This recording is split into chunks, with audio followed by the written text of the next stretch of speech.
Welcome to this recording of the March 26th NMRA-PCR Coast Division Saturday virtual event. What we want to do is just real quickly talk about the convention. I don't know if how many folks have signed up for the convention. Have you got I some? have. One, myself, a couple. So I wanted to go through it quick and then just real quickly talk about the trip we made, and then we'll just move into show and tell and discussion. So the convention starts in 25 days. You can see it's April 21st to 24th in Rohnert Park. This is the convention screen. I'll put the link up in the text after we get done with this. What I wanted to do is just go through a couple of things. These are the clinics that are up there, and it's kind of interesting. I was going through, there are some interesting hands-on clinics. Frank's actually going to do a clinic on building a false front, and he's going to actually have a wood texturing tool to give out to everyone who comes to the clinic. Let's see, there's a bunch of other clinics on here that are really interesting, but one of the things I'd really do is encourage you to go look at the clinics and see which ones are interesting. I don't know if there's anything on here that anybody has seen that they've looked at they find particularly interesting. Any thoughts on clinics for that or not? Just no response. This is the first I've actually seen it. Yeah, but yeah, they just put these up fairly recently, but I was kind of looking through them. There's some pretty cool info in here. Earl's I think the one about that Earl is giving about judging.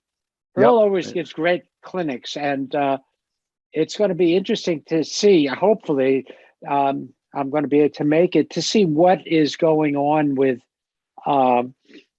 contest judging. To hear it from a judge, somebody with a lot of experience. Yep. Exactly. So there's, lots of interesting things, lots of interesting sessions and discussions to be had. So I encourage you to go look at this. This is on the website. This is what's up there to see what the clinics are. The other thing that's really cool is there are a whole bunch of layout tours that are already set up. One of the things I liked is they actually have put on the layout tours kind of what their COVID requirements are.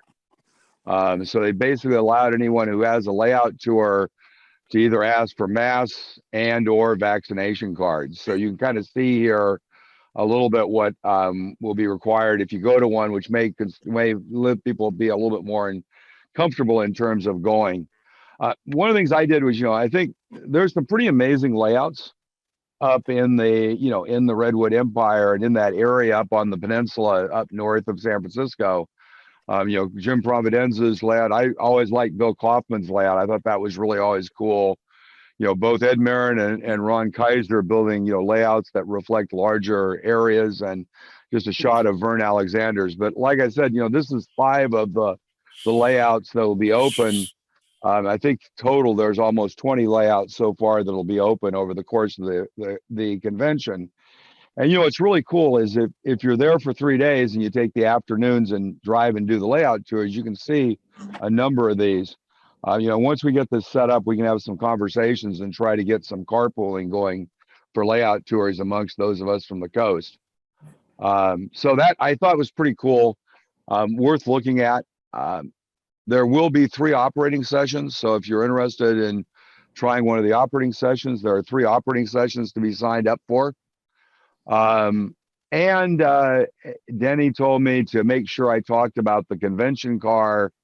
And I put the convention polo up here that, even if you don't go, there's a great Roma wine car, convention car. So, it's interesting that this is the hotel the convention's at. It's, I think, $160 a night. So it's not terribly unreasonable, but not terribly inexpensive. But, really you can do it for 3 nights.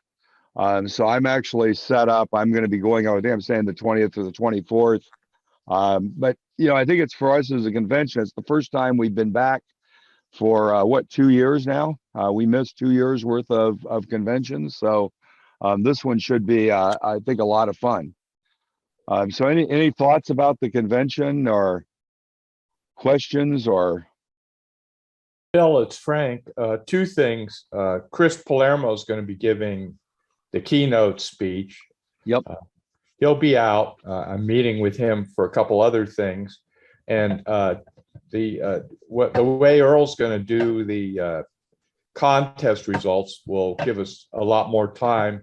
And then I'm going to have a meet the officers. So I'm going to ask all the officers up during the banquet, and people can ask us short questions, and we'll be glad to answer them. As far as I know, most of the officers are going to the convention. There's one who has a conflict for the Saturday night. So, Cool. but the rest will be there. Absolutely. So, I think it's going to be a really fun event. I'd really love to see folks, get excited about going. All that money we saved not traveling the last 2 years, it's a great place to spend it. So, but yeah, I was looking at the layout tours. The cool thing about layout tours is, you've got 3 hours, you can see four layouts pretty easily and do it pretty casually and have conversations. So, if you know the number of layouts, in a couple of 2 or 3 drives in the afternoon, you can see most of the layouts that are here.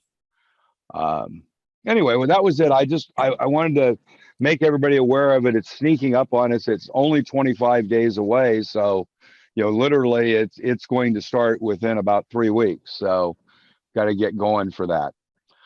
The other thing I just wanted to just briefly touch on for those, as I said earlier, my goal here is really simple. It's, to make the people that decided not to go feel bad, without making the people who couldn't go feel that bad. We had a great shop tour. We actually at the Niles County Railroad.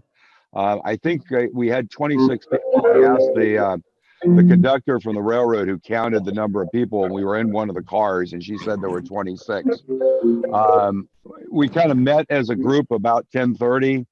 Had a little bit of time to talk about the history of the area and the Transcontinental Railroad and what it was like in the canyon. And then we proceeded to a tour of the shops, which was really, really cool. For example, down at the bottom left, they're restoring, I think it was a 280, and it's actually, the frame is there open, the wheels are up being redone in Sacramento. The boilers being redone, et cetera, et cetera. And had this really interesting conversation with one of the volunteers who paints the cars.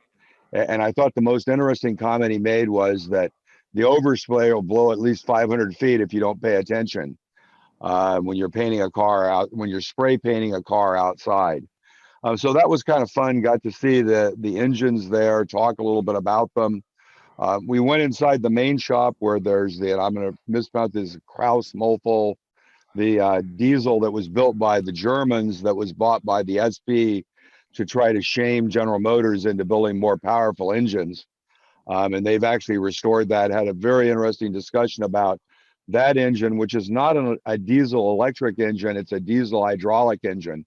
And it's kind of a very interesting discussion about how the SP bought what they thought was a Chevrolet, and they ended up getting a BMW, and with similar maintenance costs and hassles. And then at the bottom right is actually the Yosemite Valley passenger car that's there with the totally portable shed that was built over it to protect it. So we got to walk around the whole area. After that, some of us were able to take the 1 o'clock train. We did have the Niles Canyon Railroad, the Niles layouts open at the Niles Depot. And I'm hoping some people that maybe were able to go down to the YSL in San Jose, but they were kind of shutting down about the time you get there if you stayed and rode the train. So unfortunately I didn't get down there for that. But I for those of you, anyone who went, one of the things I was really looking for was feedback about doing these kind of events, because it seems like everyone that went decided these were really fun events to do as a group. And there are other places, similar places in the Bay Area that we can go to and get kind of a behind the scenes tour. Clearly the Suisun Trolley Museum, potentially down at Roaring Camp. And one of the things I'd really love is anyone who's got other places they think we should investigate, and we'll go set those up. I'm thinking probably try to do one of these at least once a year, if not more frequently, as an opportunity for folks to go go see something as a group. So just comments on what folks thought about the trip and kind of that kind of activity. Phil, there were two of us went down. We didn't ride the train. I couldn't wait. I had to get home before that would work. But two of us went down. I saw at least two at the YSL. Great. And if you're on Facebook, there's pictures of a couple of us down there. And I know there were more that were going to go later. Excellent. Excellent. Yeah, I think the idea of having something like this in the morning and then trying to get some layouts open in the area in the afternoon is actually a great way to have a little quick day for us. Phil? Bill, Yes, I like the idea of having both of these. We did Sacramento last fall, and I think we could do an annual pilgrimage to Sacramento. It would be worthwhile.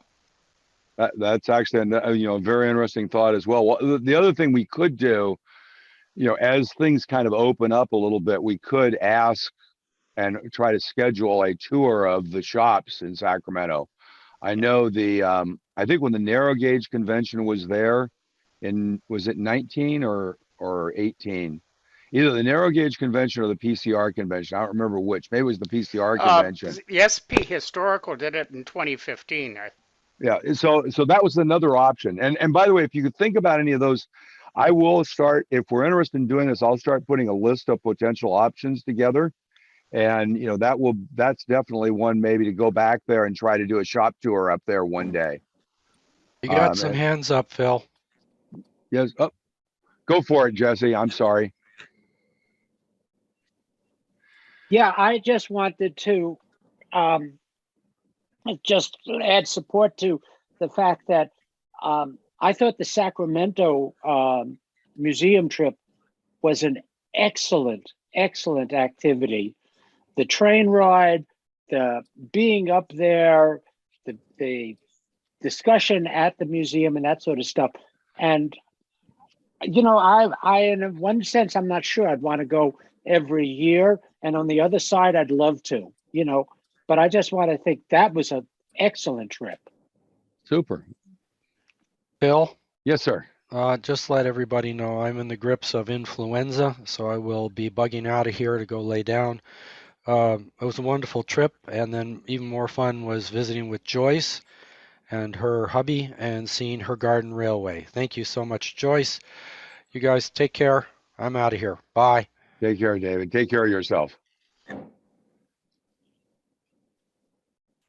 Well, good. So it sounded sounded like everyone that was there was very positive. So I think we'll kind of plan to do the same thing. And like I said, if you know of somewhere that you think would be interesting to go to, the other places, of course, somewhere like Ardenwood, that would be another option. So we'll put those lists down of the locations that are interesting and kind of plan on doing that fairly, I don't know how often, but maybe once or twice a year, try to get one of those going as kind of a separate activity from our normal meets, because these are kind of more kind of on the fly, so to speak. Joyce, go ahead. I just wanted to mention that my band is playing today at Port Costa. There's a festival from noon to 5. It's called the Port Costa Bluegrass Grassroots Gathering, and it's a benefit for the school there from noon to 5. They'll have food and music, live music. And my band will be doing some train songs. So it'll be right there in Port Costa, which is a pretty small little place. And I hope some of you can come. I put it in. Yeah. By the way, one of the things, just as an FYI for everyone, and I'll put this next, if there's something that you'd like me to put in that's important, like especially railroad oriented, into the little email I send out. I don't know if you noticed, I put in there the this thing that's tonight on the Cupertino Historical Society is doing the lost tunnels of the Santa Cruz Mountains. It was in the email there, and there was a link to the site. So there's actually a guy is going to do a 2-hour session starting at 7:30 this evening, really examining all the tunnels that were built in the Santa Cruz Mountains to get the SPC through the mountains and what happened to them. Because apparently there's quite a bit of history. And in fact, I think the reason they abandoned the line was because of the tunnels, or the inability to keep the tunnels open and working. So that if you're a a Southern Pacific Coast narrow gauger or interested, that probably will be a fairly interesting maybe a fairly interesting session to go to. So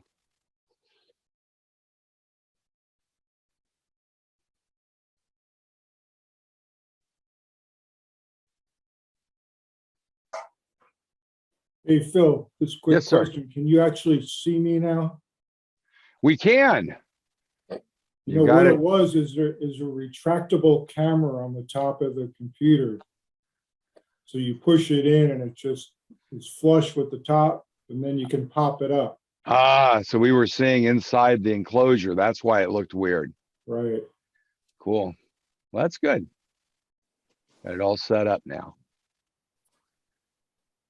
Well, that was really all I had. I kind of wanted to go through where really the convention. I mean, we're only 25 days away, so if you're interested in going, worth going and checking it out. We had great fun last weekend before last when we went to the last weekend before when we went to the Niles Canyon. And like I said, the only thing is, if you're interested in the tunnels, that'll be this evening. I'll put the links to both of those in the chat. So you're heading off, Joyce? Okay. So anybody been doing any fun modeling? Anything exciting? Hey, Phil, I had a question. I came in a little late. That Kraus Maffei, that's not powered, is it? It is. It actually is. So those had two 2,000 horsepower engines. Oh, wow. And by the way, it was very interesting just listening to them talk about it, because they were like really small turbocharged, high technology diesel engines. And apparently that was a huge challenge for the SP to maintain. In addition to the fact they were hydraulic instead of electric. So there's a whole different set of technology than that. And of course, then there was this fundamental and profound problem when they got them and they went to maintain them, and they realized that nobody owned any metric tools. So, it was kind of interesting to hear him talk about, so the executives bought him because what they said was that GM was producing these 1,500 horsepower F units, and they were selling them like hotcakes, and they couldn't build enough of them. And SP was really upset because I think they said it took 15 of them to get a train over Donner Summit. And so they were comparing to the 4,000 horsepower, cab forwards they had before. And so they were looking for a bigger engine. Apparently the Germans had built this 4,000 horsepower engine. So SP bought them, kind of to scare EMD. And EMD ended up bringing out like the 3,300 horsepower SDs later. Well, originally it was a Rio Grande and SP thing for mountain engines. Right. And what had happened was the German state railway had developed these for the Alps and for a lot of the mountainous areas of Europe. And they were running 4,000 and 5,000 horsepower engines. Whereas here in the US, the max we got was a 3,000 horsepower. So, it was a bit to try and shame EMD into building higher horsepower. Well, and what was interesting was that apparently the Germans said, well, when you get run with every run, you do the maintenance, and the maintenance at the end of every run was the response of the American crews was, no, we don't do that. So apparently it was quite a challenge. If you have a state-supported railway, which was the Deutsche Bundesbahn was in the 1960s, the maintenance costs were part of the social program. Yep. So anyway, so that's the last one left of those that came over. Apparently all the others have been scrapped, and their intent is to build it with one engine, and the second engine they're using as spares. Has And, anyone, and the comment was, you just don't need more than 2,000 horsepower in Niles Canyon. Yeah. Which is kind of an interesting commentary. Even the train of lights is not going to be more than 2,000 horsepower to pull it. Oh, the things are incredibly powerful. Yeah. has anyone produced one in HO scale, either in brass or plastic? Brass. Who did it? Yeah, there've been several brass versions of it produced. River Rossi did it in plastic. Hmm? River Rossi did it in plastic, and it's Yeah, they did. one sitting on the San Leandro layout. Yeah, they did the That's early a good version. representation. It's not Yeah. a Actually, full- River Rossi did the Rio Grande version, which was the first thing. It was a hood type locomotive rather than open platform locomotive. You happen to know what year the SP acquired them? Do you happen to know what year the SP acquired them? 64. Thanks. Yeah, there's a lot of books about it, including a book on the restoration. And a guy named Bob Zink from Seattle is the driving force in this. Third Rail just did a scale model in O scale of it. Oh, okay. Yeah, and it's a quite pricey, but also super detailed model. Were the gauges, I remember crawling into a Milwaukee engine in Montana, an electric engine, and the gauges were in Russian. And the Kraus Mafia, are they in German or English? Anyone notice that? It seemed like a lot of the stuff that was on it was actually in English, it looked like. Even some of the stuff that looked cast, there was something I seemed to remember something that looked cast in and it was in English.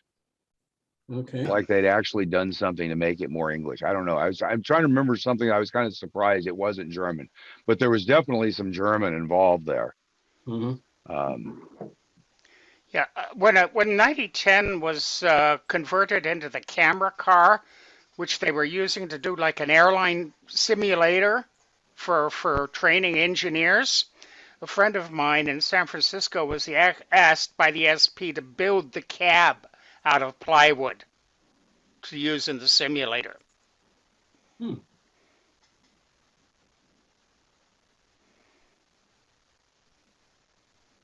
So by the way, in the chat, if you open the chat up, there's both the link for that thing this evening at 7:30 about the tunnels in Santa Cruz, and there's the link to the PCR convention website.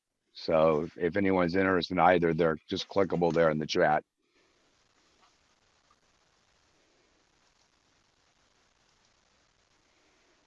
So, and by the way, yes, sir. I haven't been on for a long time, but a work in progress. I've had a mock-up. There's a little area between on my layout called Robert, which is just south of Mulford, and it was a little flag stop back in the day, and I've escalated it into a little industrial area just to provide switching for the crews that operate on my layout. And this is a work in progress, but it's the Flint Inc. Facility down there. And it's not completed, but just a flat against the backdrop there. And then this here is just scenery, and it's not completed either. Named after John Sukas, one of the guys that is in our round robin. He worked in structural steel. He's retired now, but just during COVID, I've been doing different areas of the layout, and that's what I'm doing right now. Over on the Model Railroad Hobbyist Forum, we've been having a really interesting week discussing a whole new way of uncoupling KD couplers in HO using a dental brush. Hold it up And hold it up a little bit higher so we can see what it. happened to my video? There. Anyway, this is the dental brush. Okay, like this with the bristle out here, and you stick the bristle. And I'm going to try and do this a little bit of a live demonstration, if the camera will work. Okay, you just stick the bristle down between the couplers. Twist, ack, and away it comes. Sorry, you didn't see that, did you?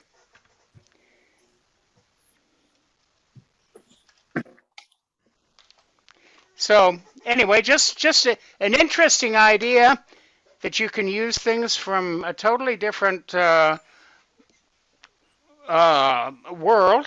and something that you might have as a health thing. Ken, A lot of people. what kind of brush is this? Yeah, It hold the looked brush like up. it was a long.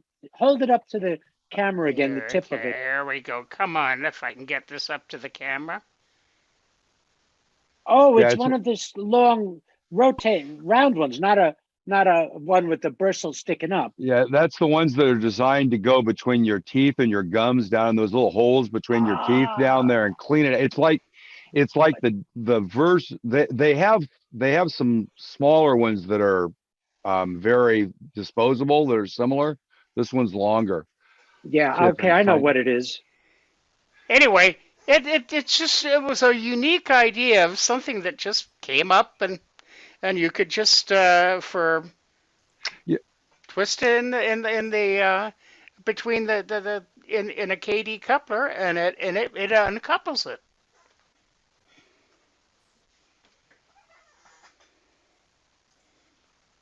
Cool. Those little dental pits are good for cleaning out airbrushes as well. Don't Oh, use that's it on your teeth afterwards.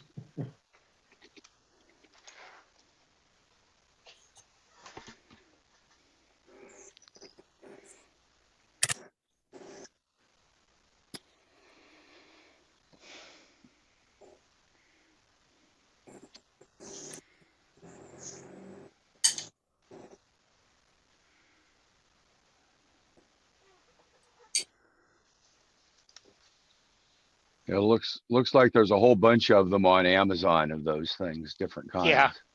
You want to get the tiniest bristle you can. What brand was that one? Does it have a brand on it? Oh God, I'm trying to figure out where did it go? Here it is. It's called GUM, Gum. Yep. and it's the green one that I use. Now, a lot of people went and I use it just with this, but a lot of people said that wouldn't fit between their freight cars. They must have them close coupled. So you might want to do something like this. Take the bristle out and put it in something that's a longer holder. In this case, this is a stencil knife holder. It just happened to be around on my bench. Here, let me share this. I think this is the one you had there. Hang on. Yeah. But it was just a sort of a crazy idea that showed up, and I thought I'd pass it on.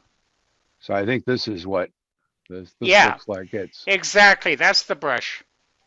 and these are 6, but if you go in and look on Amazon, if you're willing to go, because you're not putting them in your mouth, you can go for the Chinese version at Yeah. 100 for 12. I found them on sale at a Safeway Yep. Cool. for about $4 a piece. Great. a I like the cleaning for the airbrushes too. That's actually a really interesting idea because they have the cheap disposable ones that are kind of molded in a little pack and you tear them off. because my dentist told me to use those at the, between your teeth. So I don't airbrush very much anymore. I only use it on my teeth.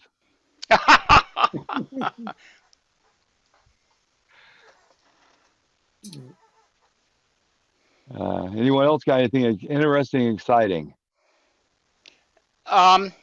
The only other thing I have that's sort of exciting, and this is a work in progress, and I'm sort of letting it out of the bag.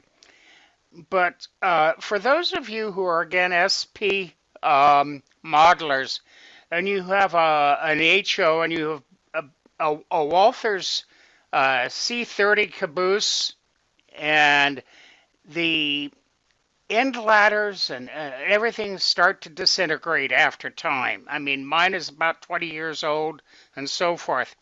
Anyway, because a group of UP modelers had a similar problem, they went and they had an etching made for just the ladder styles and so forth, and you can solder rungs in it, and I'm working on it.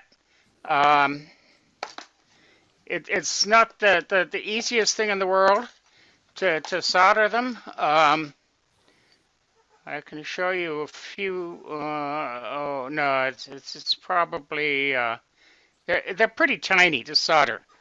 But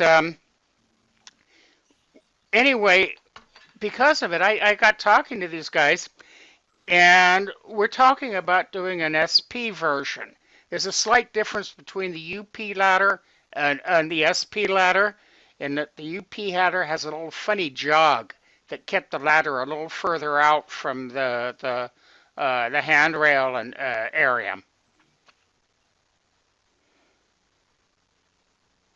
Cool.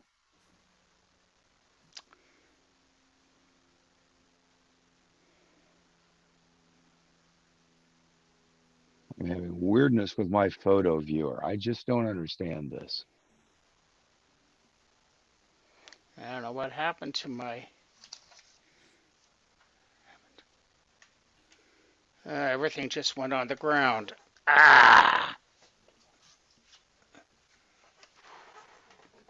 This is the etching. They have these etchings done in England, and we're trying to see if there's somebody who'll do them in the U.S.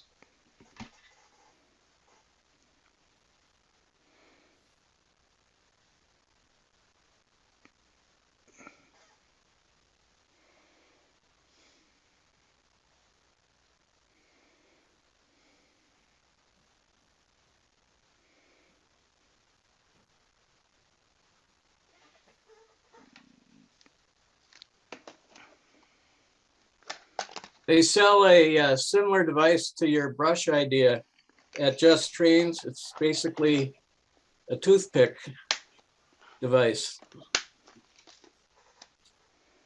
And we've used it in our operating sessions. It works pretty good.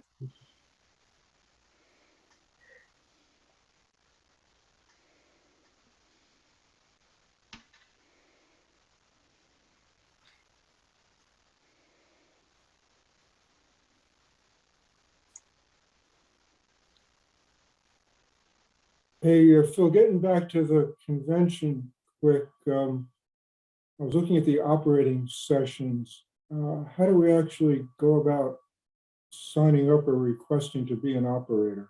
I think on those, there's a web page that if, Right.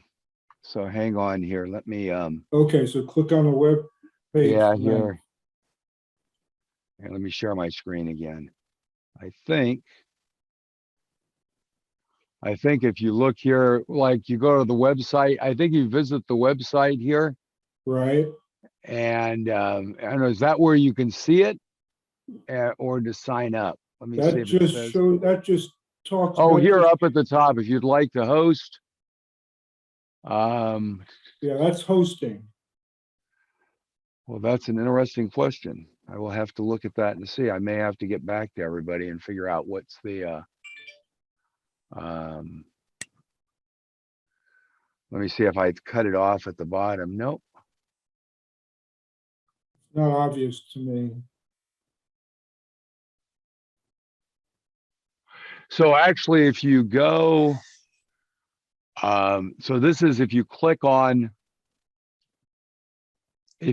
link on Gus's site right here, Right? you get this, and it looks like on here you can there's a place to leave a message down here. Right. So I think you can put your name and send a message and say, I'd like to participate, then send your email address and he'll send you an email back. So it looks like that's how you do that one. I'm assuming each of these is kind of the same.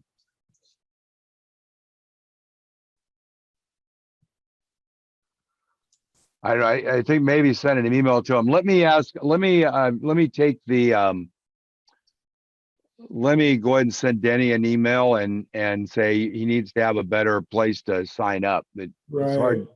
hard to figure out how to sign up. Yeah, for Adams, I just clicked that link and there's no place even to leave a message. Yeah, I don't know. I'll send Denny and send an email to them, and I'd asked them to come on. They were trying to come on this morning and just wasn't able to make it time wise. So Okay. Thanks.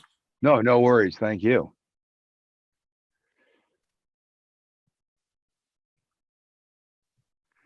So anyway, so I was actually going to show a couple of pictures, but I was trying to get the right pictures up. My photo viewers decided to be weird on me. There we go.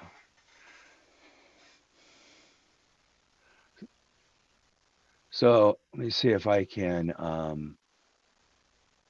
share a screen here. So this is I think I may have talked a little bit about this. This is a project I'm doing. I'm trying to do sacks. So what I wanted to do is I wanted to make a whole bunch of sacks. So I started off by taking, these are O scale, they're O scale plastic casting stacks from not Tishy, but from Grant Line, I think. They sell, I think, 10 on a sprue, and you get 2 sprues, and these are 2 sets, so there are 40. This is, by the way, a quick, easy way. I've got some leftover clear plastic. This is 1/8" clear plastic, just ripped and glued with a hot glue gun to make a mold tray up. So I used that to make a mold. And the problem was, when I went to mold this and you poured the resin in, it would put a bubble back in the corner of a lot of the bags. So if you look, this is probably pretty indicative. I have 6 bags here, and this one's kind of got it in multiple corners. This one has it in multiple corners. This one has it in at least 2. So these 2 may actually be ruined to be able to be used. This one could be used if you put this on the inside where you wouldn't see it. But I was getting about a 50% yield on the outside. So happened to be having a conversation on, I don't remember which session it was on. Somebody made a comment about vacuum sealing, and it turns out I actually have a vacuum sealer. So we bought a chamber vacuum sealer for doing sous vide a while back. So this is actually a chamber vacuum. That's kind of what it looks like. It's a Vac Master. It'll suck down and suck the vacuum down to practically nothing. What I did was I put that mold that I made out of that master you saw. What I found the first time I put it in, I ran it far down in terms of the vacuum, and it actually boiled the resin once it got enough vacuum, which was kind of amazing, seeing the resin boiling. Kind of made a little bit of a mess, quite frankly. The other thing is, when it lets the air back in, the way these vacuum sealers work is they seal the chamber and they suck the vacuum out, and then they open a valve when it gets done sealing the bag to let the air in. And when the air comes in, it's actually fairly violent. And it turned out it blew the mold all over inside and threw the resin out. So I actually now have it weighted. And if you look at it, what I did, you can actually see there, normally when you vacuum seal fluid, this thing will pull down to way over here. And I've just pulled it down to about right here. And that's that last one. But the net result was the ones I'm casting now, I put it in there, turn it on, let the vacuum run down. It only runs for about 5 or 6 seconds instead of the 35 it normally runs. And then I literally just turn it off. And it turns out what's interesting about it, it just stops. And because it's a vacuum, because it's a oil vacuum pump, it's sealed, the valve is sealed, and you can just let the molds sit in there for 2 or 3 hours. And every one I've done since then, I have no bubbles. They're all perfect. So it actually is a really interesting way to get your to do resin parts and get the air bubbles out. So if anyone's a resin printer.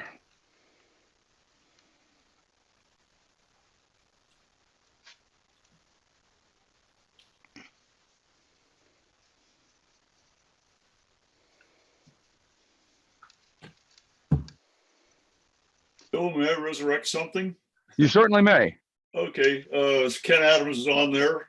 He is. Yeah, okay. Ken, a while back, you'd asked about turntables, and I just had been digging around. You'd gone off the program back then. However, the turntable idea was shown in a magazine back in the 1970 area somewhere, and somehow my screen got turned off on me. It's got John McCool on there right now. I can't see my screen. Bill, can you change anything on there? Or did I lose you altogether? I don't know why you're saying John. Are you seeing me now? Okay, now I got you. Yeah. Yep. Actually, you know, if you go up on the upper right on your screen, there's a little button that says view. If you click on that, it lets you change the view to gallery view, which is kind of better when we're just having discussions like this because you kind of get to see everybody. If you have the speaker view, you only see one person. Okay, I got gallery view on. Yeah, I see me up there now too. Yeah, now you see everybody kind of. Exactly. It's kind I don't know of. if it'll show up on here. But Ken, this is a book that Model Railroad put out, and I showed it last time. Is that appearing on the screen okay for you? Yep. Okay. However, it was a compilation of articles out of Model Railroader, and they had one on turntables. A film named Don Rushdeg, I think is his name, did a Project Railroad, and the turntable was part of the deal. Let me see if I can put my finger on it. I had a marker in here,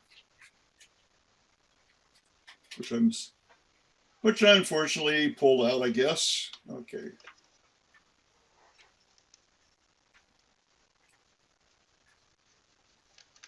Okay, thing coming up on it here.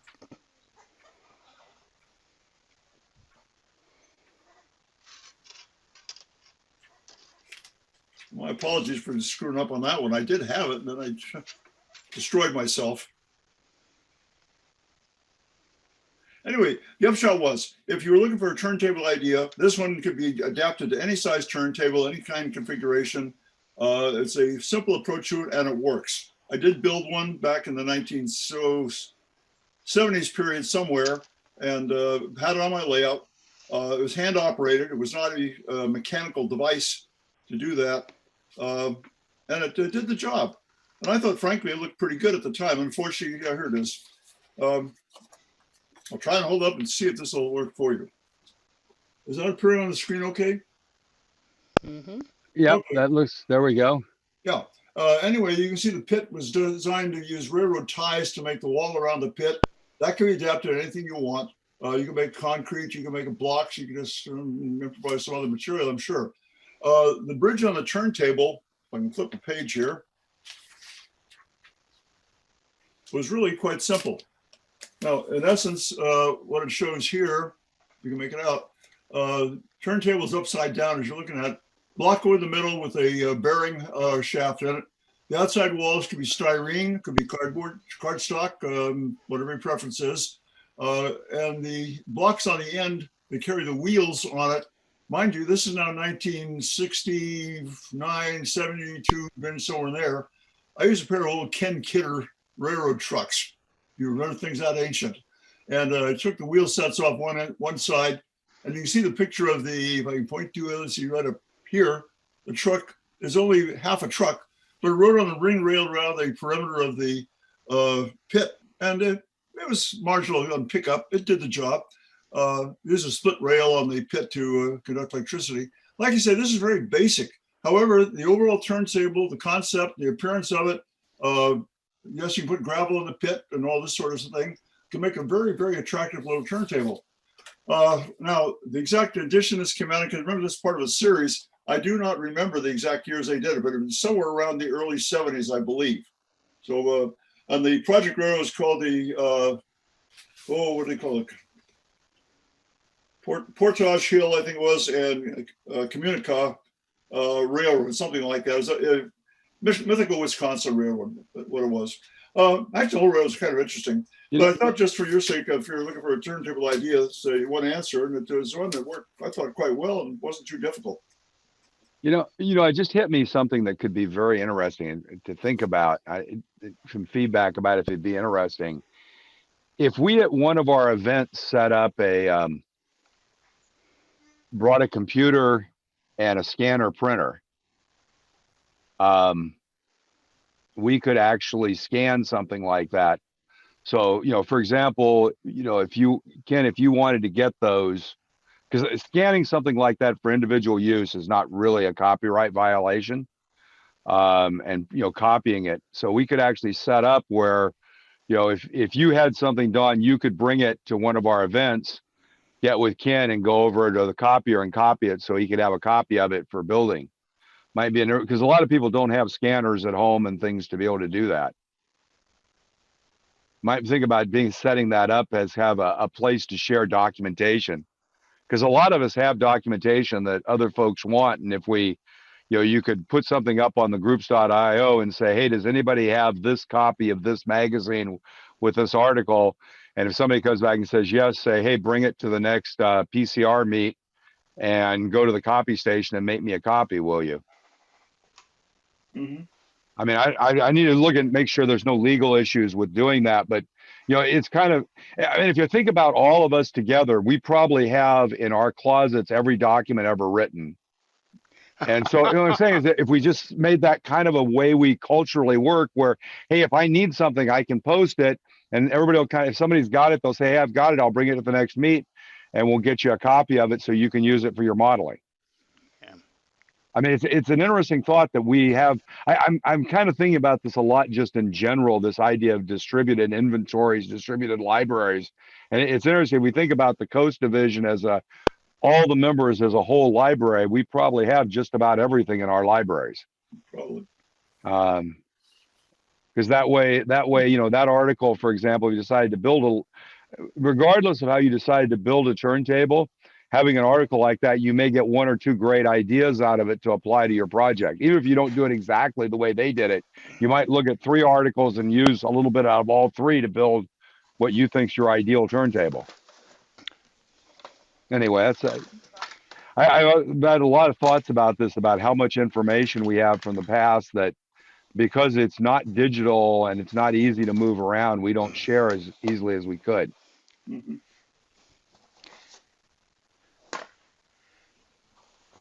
I'm actually making a lot of progress on my turntable. I was watching back last fall, one of the hindsight things, and one of the guys who works for Rapido was building a New York, Ontario, and Western layout and needed a pair of turntables. And what he discovered was the big woofer holders for speakers. And I managed to get a couple of these I'm working with, and they come complete with a bezel inside. Whoops. This doesn't work too well trying to hold things up, but anyway, I'm getting there. For quite a few years, I've been trying to build the bridge, and of course, I've had several versions of it. to go on this. It's an ongoing project. Mhm. I have to tell you, I think one of the ideal potential applications of 3D printing would be to print a bridge for a turntable. Yeah, oh, interesting. Using the filament. I saw a 3D print actually of a turntable pit, and what the guy did was he actually just printed it in quarters, Yep, yep, and then glued the four quarters together. yep. Well, you could do that for a longer bridge that you could print like 3 pieces and then glue them together. You print Well, you no, could print a actually, middle piece that's symmetrical, and then 2 end pieces that are symmetrical, and glue them together to make the bridge. And that way it would all be symmetrical as you built it and glued it together. well, actually, what I was talking about was the pit. Right? No, I'm saying, With the I'm saying rail. you could do the pit and the bridge, and you could probably 3D print everything. Yeah. The only downside to all that is you just have to keep your room cool. I mean, I don't know if I told you the story about I printed some parts for the ACCRS. We were 3D printing for the new DC control stations, and I'd take them down to the club and I put them in it's a big plywood thing that's got the 3D pieces used for routing wires and holding stuff and mounting stuff. And I left it in the back of my van and forgot about it. And it was a very nice, warm, sunny day. Oh. And you don't want to leave 3D printed stuff in your car in the sun on a nice warm day, because the result is unusable. It's called meltdown. Yeah, they actually just got all distorted. It got warm enough in the sun inside the van. So, I don't know how hot it gets. It probably gets 130, 140 degrees, but that is warm enough that it causes issues. So, like all those cool locomotives that Fran makes, you sure don't want to leave them in your car on a hot day. You might come back and find that your modeling has become something quite grotesque. Yeah, Phil, I'll tell you, the big hang-up for me has always been the drawing. And I'm going back with Tinkercad, trying again to master the drawings. It for some reason, I just have an eye and mouse coordination issue. I fully understand. Well, I'm going to shoot, by the way, I would try to shoot for the next one of these to see if we can have an actual clinic. I think I've got a couple of things that have a little bit more, something a little bit more exciting. But this week I thought it was just fun to talk about the convention and kind of what we've done in the past. I am going to ask that someone take over at 10. The reason is the good guys are at the Pleasanton Fairgrounds, and the ACCRS layout in Pleasanton is open today. And I need to go down and make sure we're getting going and everything. There's no big issues for that. Kind of exciting to be doing shows again. And by the way, if anyone's interested, I didn't really talk about it, but the Hiller Air Museum is open this weekend and through next week for their model railroad event. So in San Mateo. We'll actually be going next Friday and setting up the California Central Coast, but the Golden Gate, the Lionel Club is there, and I think the Swiss narrow gauge folks are going to be there. So there's going to be just some different layouts. It's on the Hiller website if you're interested. So a good opportunity to that's kind of a twofer if you haven't been there. It's a really pretty cool museum. I hadn't been there quite frankly, since I think we went with the kids, and it was a different building. It's not what I saw this time was not what I remember from when I was there years ago. It's a quite cool little museum. And then Fran. So you can see I believe it's a 3D printed boxcar. This is from Gary Beatty from Puerto Baracho.